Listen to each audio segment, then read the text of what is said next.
माता पिता घर का कोई काम नहीं करने देते थे, जिसके कारण हमको पढ़ने का समय मिलता था, तो इसीलिए कोचिंग स्कूल में पूरा दिन चला जाता था। शाम में 2-3 घंटा बचता था, वही स्कूल भी जाते थे रोज़ दिन, और उसके बाद आते थे कोचिंग जाते थे, और उसके बाद जो समय बचता था शाम में वो 2-3 घंटा पढ़ते थे अपना। नमस्कार, प्रणाम। तो अभी बिहार बोर्ड मैट्रिक का जो रिज़ल्ट आया था उसमें से काफ़ी स्टूडेंट जो कि टॉप 10 में आए हैं, उनमें से हमारे साथ जो स्टूडेंट है जिनका पूरे बिहार में 9वां रैंक है, और उन्होंने अपना 9वां रैंक ला करके पूरे डिस्ट्रिक्ट का, बिहार का नाम रोशन किए हैं, साथ ही साथ अपने कोचिंग संस्थान का भी नाम रोशन किए हैं। तो आइए हम उन स्टूडेंट से बातचीत करते हैं। तो सबसे पहले अपना नाम बताइए। स्मृति कुमारी। कितना अंक लाए हैं अपने? 480। 480। तो आप इतना बड़ी सफलता हासिल किए हैं, इनमें आप किन किन को बड़ी योगदान के रूप में देखते हैं?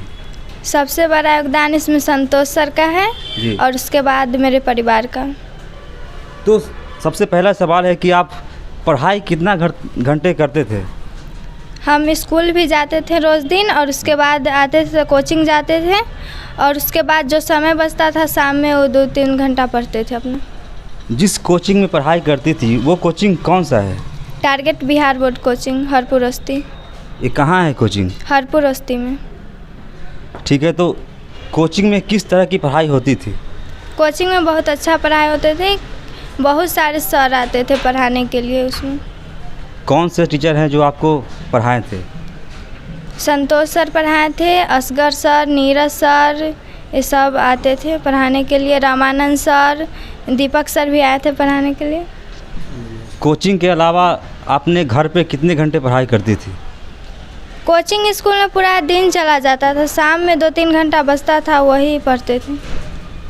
और इतनी बड़ी जो सक्सेस आपको हासिल हुई है, इसमें माता पिता का कितना योगदान है? माता पिता घर का कोई काम नहीं करने देते थे, जिसके कारण हमको पढ़ने का समय मिलता था, तो इसीलिए हम पढ़ पाते थे। तो घर का काम जैसे खाना बनाना होता है, बर्तन धोना होता है, ये सब करती थी? नहीं, ये सब नहीं करते थे। नहीं करती थी। नहीं। आगे चलकर क्या करने का ये मतलब चांस है? अब इंटर टॉपर बनना है, रैंक 1 से। उसके बाद? उसके बाद जो होगा सो सोचा जाएगा, अभी कुछ उतना नहीं सोचे हैं। अच्छा, दिमाग में होगा ना कि मतलब कौन सा जॉब करना है, क्या करना है? सिविल सर्विसेज मतलब अभी तक इतना ध्यान में है, लेकिन आगे बदल भी सकता है इतना। अच्छा, जो स्टूडेंट जो आप ही की तरह टॉपर बनना चाहता है, उनके लिए आप क्या बताना चाहेंगे कुछ? जहाँ वो पढ़ते हैं वहाँ मन लगा कर पढ़े, क्लास वर्क करे, जो होमवर्क मिलता है वह करे, और सेल्फ स्टडी करे थोड़ा बहुत अगर समय मिलता है तो। ठीक है, तो आपने देखा किस तरह से बातचीत हुई, और अगर आपको भी टॉपर बनना है तो इन्हीं की तरह मेहनत करना होगा। और साथ ही हमारे साथ संतोष सर भी हैं, जो कि जिनसे इन्होंने कोचिंग की थी। तो आइए संतोष सर से कुछ बात करते हैं। सर, आपने किस तरह का सिलेबस पढ़ाया कि इतना अच्छा नंबर आया है? जी सर, मैं सिलेबस को तो समय समय पर सभी टीचर लोग से, मैं अपने टीम से पार्ट बाय पार्ट करके दिया था, और सभी टीचर अपना सिलेबस को पूरा किया। और उसके साथ साथ मैं भी अपना सिलेबस मैथ फिजिक्स से सबका, साइंस फैकल्टी को मैंने समय पर पूरा किया, और बच्चा का बार बार मैं टेस्ट लेते रहा, और टेस्ट का ही परिणाम ये सब हुआ है। अच्छा, इतना बड़ी सफलता हासिल हुई है, कहीं ना कहीं इसमें आपका भी हाथ है? हमारा भी है, और सब टीचर लोग का है, मेरे टीम का भी है। स्कूल में भी सर लोग इसको मदद करते थे, सभी जगह से इसको अच्छी तरह से मदद मिली है। और इसकी इतना बड़ी जो मुकाम हासिल हुई है, तो आपको कैसा महसूस हो रहा है? हमें तो बहुत अच्छा लग रहा है, यह अच्छा मुकाम पर गई है, और बिहार के 9वां रैंक लाकर हमारे कोचिंग का पंचम लहराई है। तो आपका कोचिंग जो है कहाँ ब्रांच है आपका?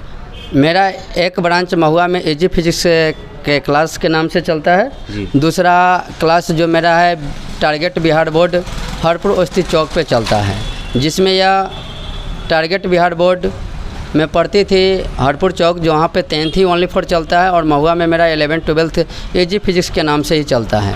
तो इससे पहले कोई स्टूडेंट आपका टॉपर हुआ था? इससे पहले टॉपर नहीं हुई है, और उसके बाद बता दें कि 400 साढ़े 400 के करीब हर बार पहुंच जाते थे।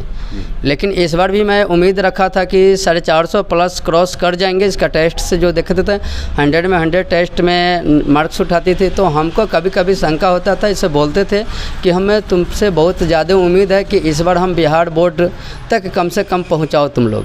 अगर तुम लोग पहुँचा देते हो तो हमारा सबसे जीवन का सफलता मिल जाए पढ़ाने का जो है सो आज मुझे पूरा कर दी। तो जो कई स्टूडेंट ऐसे हैं जो इलाका के दूर के हैं, उसके लिए आप क्या कहना चाहेंगे, किस तरह से पढ़ाई करना चाहिए? उसके लिए हम टारगेट बिहार बोर्ड ऑनलाइन भी आ रहे हैं और उसका नींव डाल दिए हैं और वो लोग भी अपना क्लास ऑनलाइन भी शुरू कर सकते हैं, मोटिवेट हो सकते हैं और उससे भी वह आगे चल के अच्छी तैयारी करके अपना अच्छा अंक प्राप्त कर सकते हैं।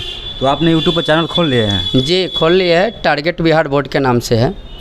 अच्छा, सिलेबस के बारे में थोड़ा बताइए। अगर मतलब कि कोई पढ़ना चाह रहा है, स्टूडेंट टॉपर बनना चाह रहा है, तो किस तरह से पढ़ाना चाहिए? मतलब सिलेबस कोई भी सर है समय पर ख़त्म करना चाहिए और बच्चे को पर सब्जेक्ट जैसे पर चैप्टर से टेस्ट लेते रहना चाहिए। और बच्चे को टेस्ट में क्या है गड़बड़ी आता है तो बच्चे को फिर उसको मोटिवेट करे, उस पर घर पे थोड़ा सा पेरेंट्स को बोले कि थोड़ा सा रात में पढ़ता है कि नहीं पढ़ता है, चाहे कब पढ़ता है, क्या उस गार्जियंस को भी भूमिका इसमें अच्छी होनी चाहिए, तब बच्चा आगे चलकर टॉपर कर सकते हैं। तो जिस तरह से आपने देखा इस पूरे बातचीत को, अगर आप इसको दिल से लेते हैं, आप भी टॉपर बनना चाहते हैं, तो आपको भी कड़ी मेहनत करना पड़ेगा। धन्यवाद।